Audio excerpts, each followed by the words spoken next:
வணக்கம்.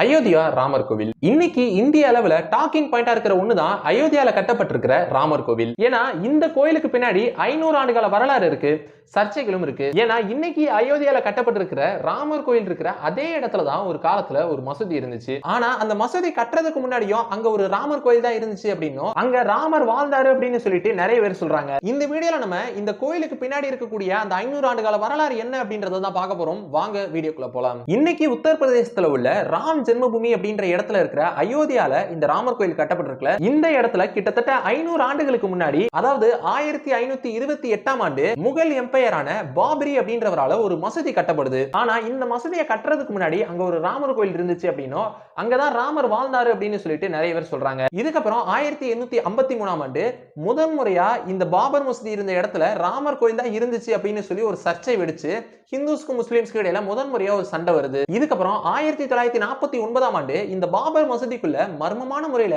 ராமர் மற்றும் சீதையினுடைய சிலை வைக்கப்படுது. இந்த சிலையை பாபர் மசூதிக்குள்ள வச்சதுக்கு அப்புறம் ராமர் அவர் இருந்த இடத்துக்கே வந்துட்டார் அப்படின்னு சொல்லி நிறைய பேர் சொல்ல ஆரம்பிக்கிறாங்க. இதுக்கப்புறம் ராமருடைய சிலை மசூதிக்குள்ள இருக்கிறத கேள்விப்பட்டு நிறைய பேர் அந்த ராமர் சிலையை வழிபடுறதுக்காண்டி மசூதிக்குள்ள வர ஆரம்பிக்கிறாங்க. இந்த மாதிரி மசூதிக்குள்ள ராமர் சிலை வைக்கப்பட்டு நிறைய ஹிந்துஸ் அந்த ராமர் சிலை வழிபடுறதுக்காண்டி மசூதிக்குள்ள போறதுனால அந்த காலகட்டத்தில் இது ஒரு சர்ச்சையாகுது. இதுக்கப்புறம் அந்த மசூதிக்குள்ள ஹிந்துஸும் போகக்கூடாது, முஸ்லிம்ஸும் போகக்கூடாது அப்படின்னு சொல்லிடுறாங்க. இதுக்கப்புறம் 1984ஆம் ஆண்டு அன்றைய இந்திய பிரதமரான ராஜீவ் காந்தி ராமர் சிலையை வழிபாடு செய்யலாம் அப்படின்னு சொல்லி ஒரு பெர்மிஷன் கொடுக்கிறாரு. இதுக்கப்புறம் 1992ஆம் ஆண்டு ஒரு கும்பல் பிளான் பண்ணி அந்த பாபர் மசூதியை இடிச்சு தரமட்டமாக்குறாங்க.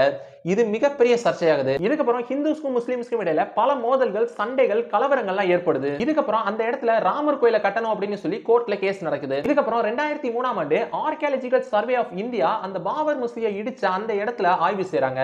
அப்ப அவங்க என்ன சொல்றாங்கன்னா, அந்த இடத்துல ஏற்கனவே ஒரு கோயில் இருந்ததுக்கான ஆதாரங்கள் இருக்கு அப்படின்னு சொல்றாங்க. இதுக்கப்புறம் கோர்ட்ல பல வருடங்கள் இந்த கேஸ் நடக்குது. இந்த நிலையில தான் கடந்த 2019ஆம் ஆண்டு சுப்ரீம் கோர்ட் ஒரு தீர்ப்பு கொடுத்துச்சு.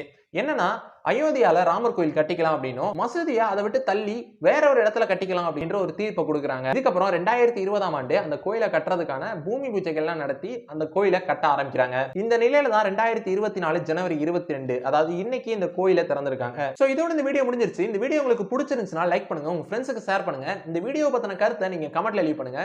வேற ஒரு வீடியோல வந்து சந்திப்போம். Until signing off by Sabri Karthik.